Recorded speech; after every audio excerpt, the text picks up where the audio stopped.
What up, YouTube? What up, family? So today, man, this is chapter 2 of my college journey, right? So if you watch chapter 1, you know about the 17-year-old kid, which is me, who thought he had it all figured out. Thought he was going to the NBA. Had the ambition, the naivete to believe and think he was going to the NBA, to finally realize, hey, it takes a lot more than just saying I'm going to the NBA to go to the NBA, right? Well, that kid, like myself, me, had to learn the hard way. I learned some hard, tough lessons in life. So this story so chapter 2 is going to be about my freshman and junior year, the battles nobody saw internally, the silence that almost broke me in a sense, and the slow awakening that saved my life. So we're going to get into it. So you got to remember, right? So coming into St. Joe's, like I said, it's the summertime. We're working out. I'm doing everything in my head to prepare myself to be playing for this upcoming season. So I walked into St. Joe's believing that I was going to be able to get time. And like I said, this wasn't just any crazy delusion. It was a time where coach had to set everybody down and be like, hey, this is what's going to happen. You're going to be in a rotation. So I believe that when he said that, once the season coming around and he's like, Chris, you're going to be in a rotation. I don't know what that means. I don't know what that looks like. Looking back at it, like, damn, you got to ask more questions, right? That's just the sales in me. But at that time, like, oh, I'm in a rotation, cool. Because I had some good scrimmages.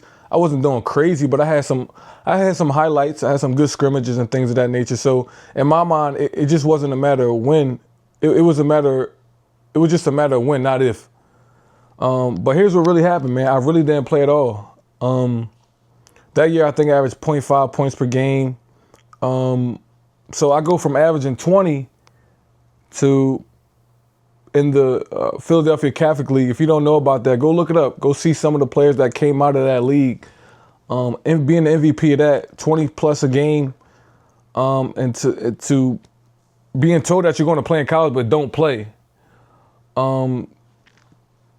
So a lot of things just start creeping up in my head, right? I'm like, why they just ain't tell me how it's going to be? Are they really putting me in a position to succeed? Is this the right fit for me? Do they even understand my play style? So I didn't know what I was going through. So looking back at it, I do wish, I wish somebody was honest with me and just told me right up, hey, Chris, you probably should redshirt, right?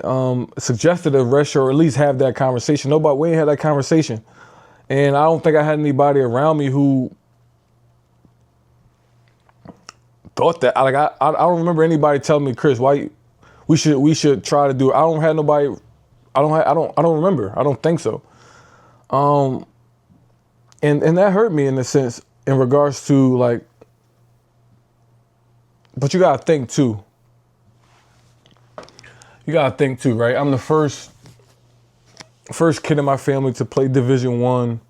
Nobody know what to expect. Nobody knows what this looks like. And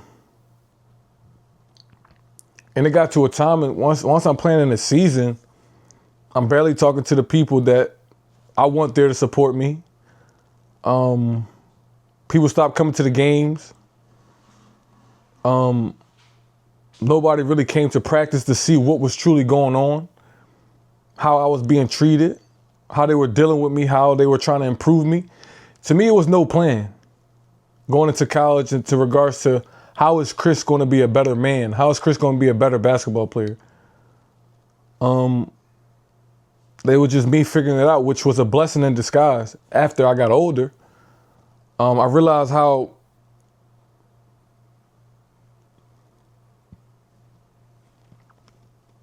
alone I was in a system that really wasn't built to nurture my potential in a sense.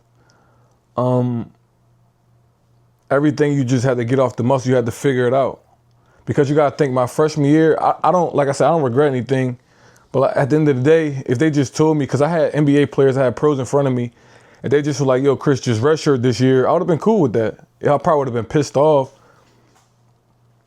But if that was a suggestion that the higher ups made, the coaches, I think I would have looked at it, because you got to think, we won the A-10 championship. We beat Cincinnati in the first round, wound up losing to Oregon in the second round in March Madness. we have future NBA players on our team. We have pros. It was like I said, it's frustrating because I didn't do my homework and know who these guys were, but I feel like I'm 17, 18 years old. I don't have a developed mind. These coaches been around a long time. They know how this shit work, and nobody came to ever talk to me about certain things because I would have probably been like, okay, cool. If y'all really believe that's what I need to do, because I needed to work on my game. I needed to work on my guard skills. I wasn't a polished guard at a high level, at that level we were at. I could always score. Scoring was easy to me. But there were certain skills that I had to learn. Yeah, so it's just crazy. So going into my sophomore year, like that summer from freshman year to sophomore year, I was like, man, I might gotta get out of here, right? But at the end of the day, where was I gonna go? I had no film, no stats, no true support system helping me navigate the process that I knew of. I didn't know who to talk to about it. And this is the thing we gotta as black men, don't be afraid to ask for help, right? I probably was afraid to ask for help, but at the end of the day, I'm a fucking kid. Like, I ain't grew up like everybody else grew up. You know what I'm saying? I'm a kid. I ain't grew up. I had to grow up fast. But like I said, college helped me grow up fast, but I'm just saying. But so I wound up staying at St. Joe's, still surrounded by elite talent, still fighting for minutes, which that's what life is about, right? In a sense, right? It's just unfortunate because the only reason I got to play was because of injuries. People got injured. It was almost the same thing. Hey, Chris, you're going to be in a rotation. That time came around. I'm playing with 2 minutes left. Blah blah blah. I'm probably playing in some non-league games, which at this point I'm shaking. Like my confidence is, I don't know where my confidence is at. I'm probably lost. If y'all see my picture from freshman year to sophomore year, I'm gonna be like, yo, this kid, what this kid, like losing my hair, like just stressed out, man. Like really, like it's almost like an identity crisis happened, right? So I know I didn't want to quit. I knew I couldn't quit, but I knew I was lost, right? So because you got to think too, no true support system. People probably seeing me like, oh, he's not playing well, so I'm going to stop talking to him. My mom coming to the games, but the people that I wanted, father, not really coming to the games. I don't really talk to them. Like, they don't hit my phone, check on me, see what's going on as just a human being. So everybody judging the outcome, but not really seeing the effort because I'm working out. I'm doing everything in my power I'm getting up extra shots. But that's why they say you do the right things will happen. I probably was working on all the wrong stuff. I don't know. Maybe it was a mental thing. Maybe it was more mental thing. So they saw the benchwarmer, right? They not the kid fighting for his life inside, right? It was like I was putting everything to be on the court to please your mother, father, your family. You know what I mean? But you gotta think, it's a 19-year-old kid, 19, 20-year-old kid. I don't know nothing.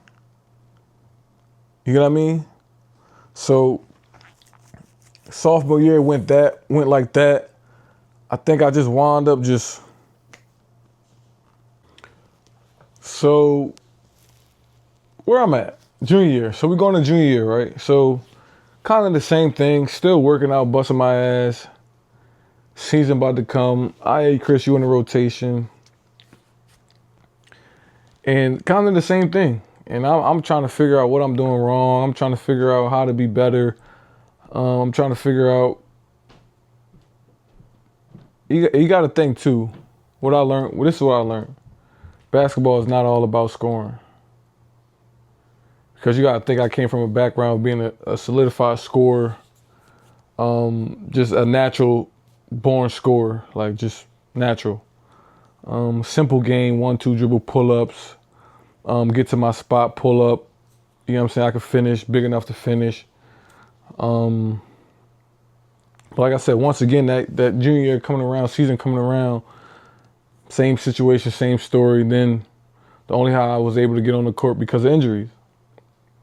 So, like I said, I'm like, all right, man, something got to change. What do I need to do different? I'm doing everything everybody say you're supposed to be doing, working out, getting extra shot. I'm watching film. So I start watching film, man. It just, doubt just seeking in. Like, do I even look like an NBA player?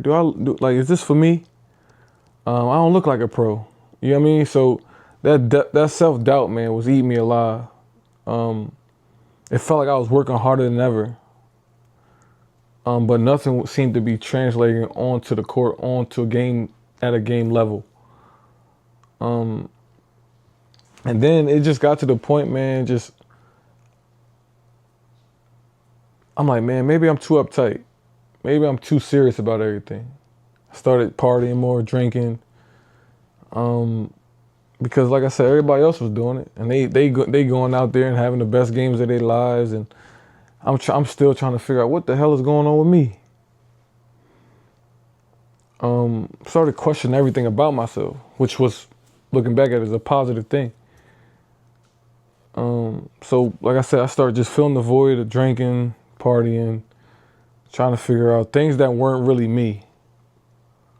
Things that weren't really me that I thought that could loosen me up or help me figure out what is really going on. Like I said, but deep down I knew that wasn't the answer. I was silently spiraling, all still while trying to show up every single day, busting my ass, working the hardest. The hardest part really, like, I think only person that really understood it, I remember when junior year ended, my grandpa just called me like, Chris, he said like, Chris, you okay? And I remember just breaking down crying because I wasn't, bro. You gotta think, nobody talking to me. My mom coming to the games, but you, like, at that age, you know what's going on as a man. Like, you want a father figure, you want your father there, you want some masculine support, especially somebody who was there through your whole NBA upbringing and not NBA, through your whole like basketball upbringing. That my dad always came to all my games and majority of my games. I don't think my dad missed too many of my basketball games, but like when I got to college, it was like, oh, I ain't coming, I'm done. So I wanted that, right? I missed that in a sense of just that support system there. But like I said, that just made me stronger though. It made me stronger, and it made me stronger, man. It made me so much stronger. But at the time, you like, yo, what the fuck? Like, what's going on? Because you got no answers. You really lost. You trying to follow her. You trying the blind leading the blind type shit. It's crazy, bro. It's really crazy. So this is the story where I wish a lot more former, can y'all see me? Former athletes talked about. Because there are a lot of people that have so much potential but don't make it to the NBA. They might go to the wrong school, wrong system, might get caught up with the wrong people. But this is the story of the unseen efforts versus the external judgment, right? The lack of the blueprint despite having all this potential. All this potential. You know what I'm saying? So I was fighting battles nobody saw.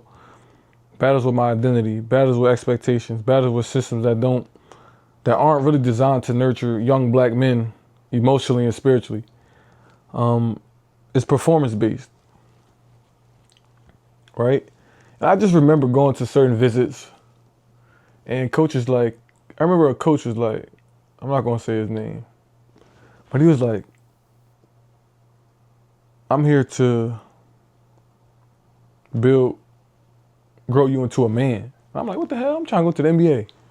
But now knowing what I know now, as you become a better man, everything else in your life just becomes better.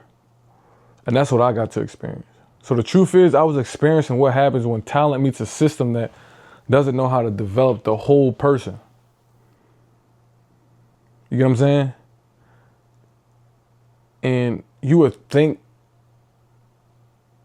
that that's how, but it's a business, man. It's a business.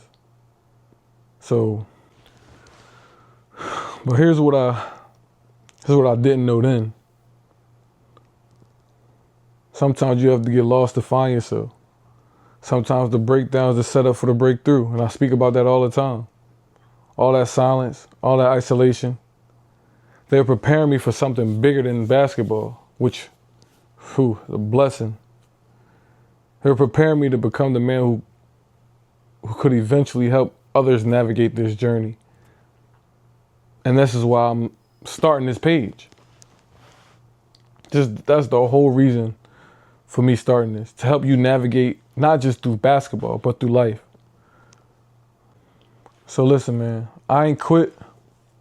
I couldn't quit, but I was fighting battles nobody saw. This wasn't about talent. It was about silence, right? And that silence, it almost truly broke me. But it also woke me up. It woke me up too. It definitely woke me up. So that was my freshman year to my junior year.